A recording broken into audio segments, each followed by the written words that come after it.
hierarchy is a dead word. A guy who joins your firm, let's say he's a trainee, if he believes he's got a great idea, he expects to walk into the room of the CEO and tell the CEO what he or she feels. If you tell that person, no, you're 4 levels removed from the CEO, so pass up the idea to your boss, he will add his value add to that, pass up the idea to his or her boss, who will add value, and then it will go to the CEO, dead word. So hierarchy is a dead word. People are no longer talking about corporate ladders.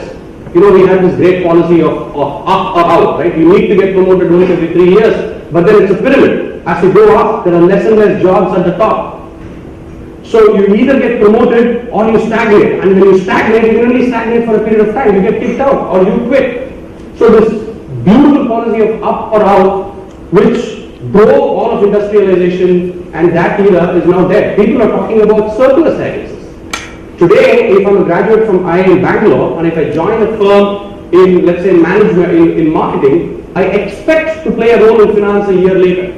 I expect to play a role in HR. So nobody is looking for a growth which is always looking upwards. They're looking for a circular staircase model. So the question to all of us has got to be, how are we enabling that? Are we speaking to our people? Are we speaking to our employees about, hey, you know what, there is a really cool gig in logistics. Would you want to play that? Are we speaking? If not, I think we are not being conscious of how the world is making. So why did we start with this slide? Today I think we need to develop a very fundamental understanding of how our employees in the future have got to be. And this is just a sample. I'm sure you've got thoughts on this and you've got notions on this. The challenge for all of that is that recognizing all of these things is one, but how are you going to action on it is the other. How are you going to do all of these things? How are you going to manage all of these things? How are you going to put it in a structure? How are you going to make it scalable? How are you going to make it repeatable? All of those things are the key things. And that's what we've got to be focusing on.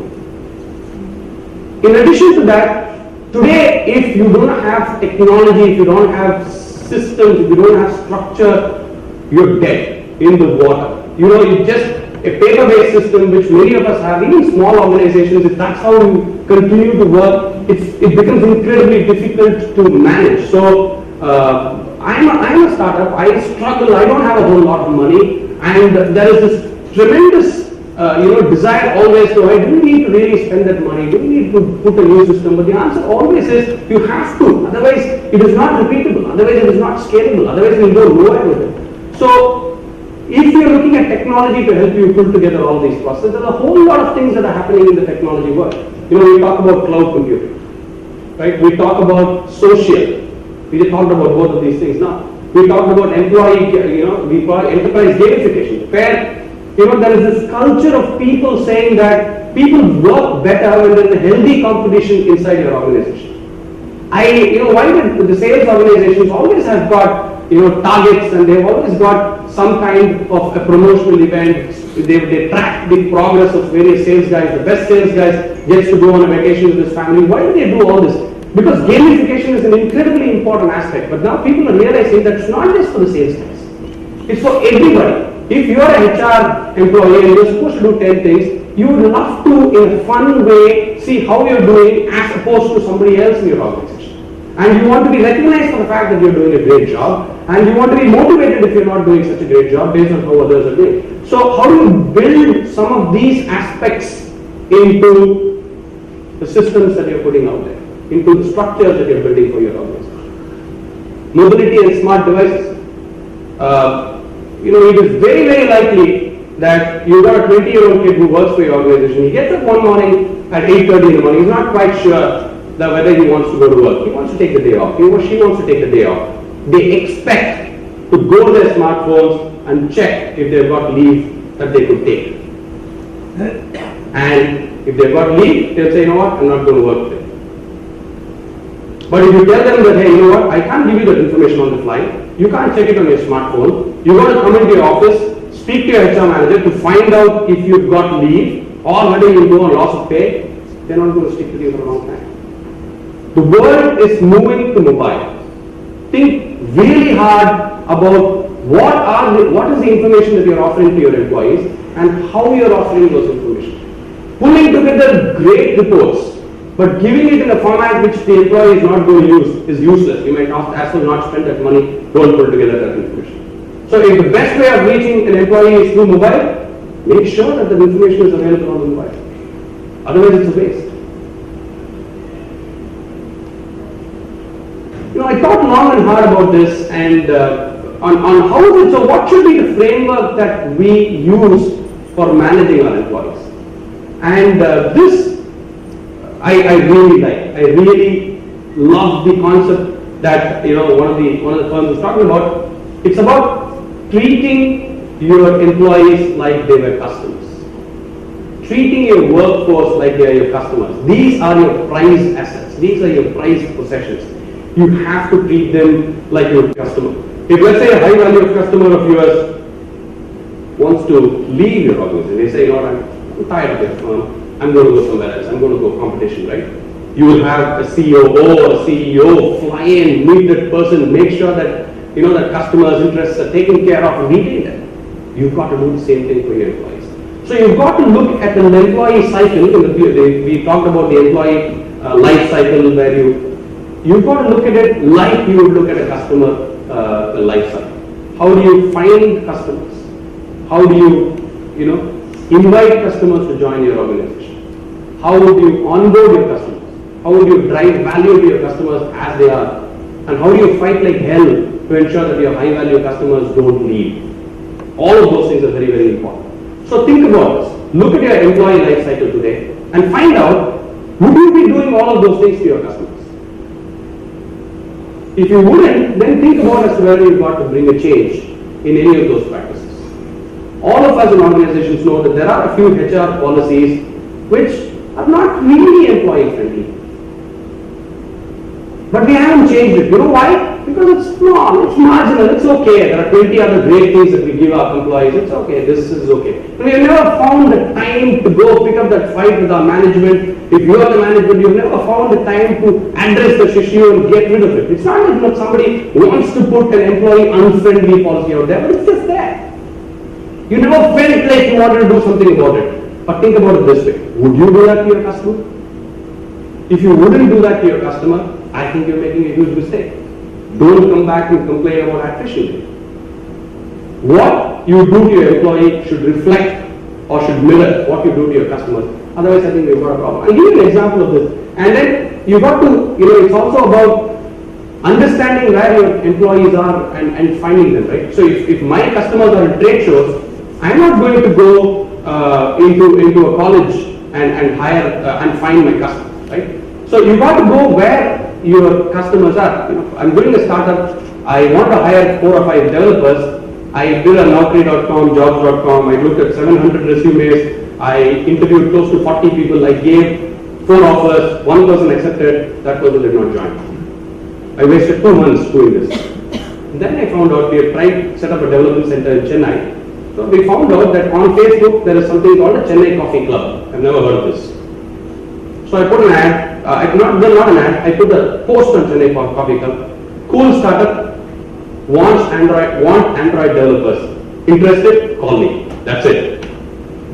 I had 7 people respond to me. I've made 4 offers of those 7.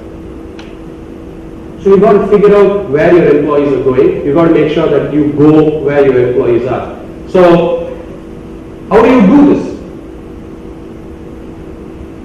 The only way to do this is if HR leads the change.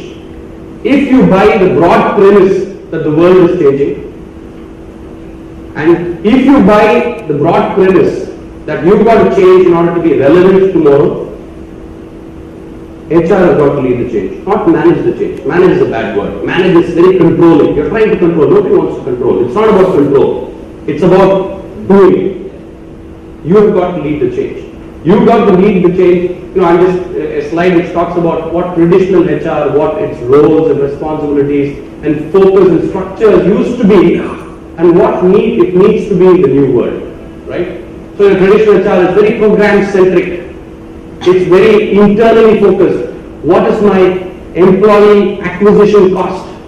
It's not very results driven. So think about how you can get to a competitive advantage, results based, externally focused, cross-functional HR that you've got to put in place. In terms of structures, don't talk about solid lines anymore. Irrelevant in today's world. Talk about dotted lines and cross-functional teams and things like that.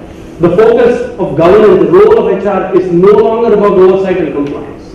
It is no longer about, we wanted people to come at 9:30. I want to give a report to my management on how many people came a day after 9:30. It is not about oversight and compliance. The role of HR is about culture and driving change in your organization. If people are not coming at 9:30, by giving a report, there is something that you get, but the important thing is, if it is important for folks to come at 9:30, why are they not coming at 9:30? How do you drive that culture? How do you drive that change? That's important. That's where you've got to be focusing on. And the scope of HR, I think he touched upon it in the previous presentation as well. In the olden days, it used to be around strategizing, putting together policies, and also executing. The role of HR is also execution of HR. But in the new age, that's changing. You just got to be strategizing. So who does the execution? You use tools. You use the PeopleWorks of the world to federate out HR. To make sure that an employee is happy is not the HR manager's job. It is that employee's manager's job. So how do you federate out? How do you broad base? How do you bring in collaboration into aspects of executing HR? Because as an HR organization, you're always struggling for resources and things like that. If you've got to be focused on doing the thing, in addition to thinking about what to do, I think you'll always run out of time. You'll always run out of space. You'll always struggle. And that's not the way. Use tools, use collaboration to federate out HR, federate out the execution of HR. I don't know the composition of this team, how many of you are large organizations, small organizations, whether you already have systems in place, whether you do not have systems in place, you're thinking of putting new systems in place. I think cloud gives a great alternative of taking care of some of the inefficiencies that are there in the non-cloud model, right? So if you want to put a system today, again, it doesn't have to be SAP. I'm not talking about SAP or PeopleSoft or an Oracle. It doesn't have to be long-winded programs. If you just get a software developer from down the street and ask that person to develop code for, let's say, a lead system that you want to build, chances are he or she is going to take 4 to 6 months to build that system up. Terrible waste of time. I'll tell you why. That system is available today, and paying per employee per month, you can have that system implemented 3 days from now. In speaking to these folks at PeopleWorks, I realized that there is a tech company in Bangalore, a 100-people tech company, which wanted basic HR. First time they were embarking on a structured journey like this. They had this 100-people organization up and running in 4 days flat. Insanely quick. If you try to develop that system by yourself, just getting that guy to find out where your office is to come and meet you will take 4 days. These guys had 100 employees with self-service, with basic HR functionality rolled out in 4 days flat. Why is that possible? It's not unique to PeopleWorks alone. It's because of this whole concept of cloud computing, right?